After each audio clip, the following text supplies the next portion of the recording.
Бүгін Түркия және Жапонияға танымал суретші Хаджетепе университеті кескіндеме өнертану кафедрасының профессоры доктор Хасан Қыранның заманауи өнерде гравюра атты тақырыпта дәрісі жүргізілді. Өнер аренасы мен техникасы бойынша әлемге танымал алдындағы қатардағы гравюра саласындағы суретшілердің жұмыстарына тоқталып, әрбір композициялық жұмыстардың қазіргі таңдағы орны тек бір бағыт, бір техника, бір модельді қалыпта көрсету емес, туындыны әртүрлі пластикалық өнердегі бағыттардың барлығын бір-бірімен интеграциялық араласуын көрсету екендігі айтылды.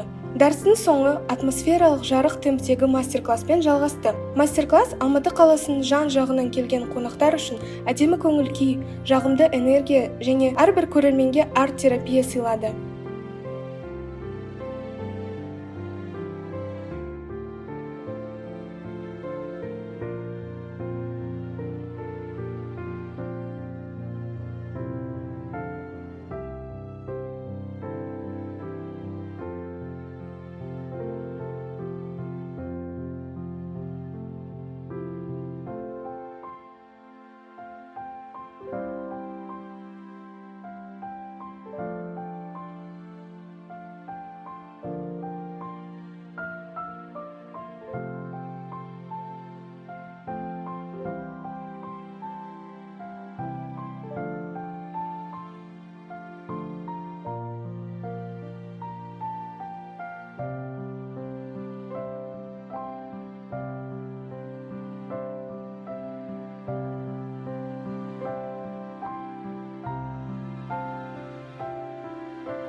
Мастер-классқа келген қонақтар суретші Хасан Қыранмен бірге гравюра туындыларын жасап және олар келген қонақтарға сыйлық ретінде ұсынылды.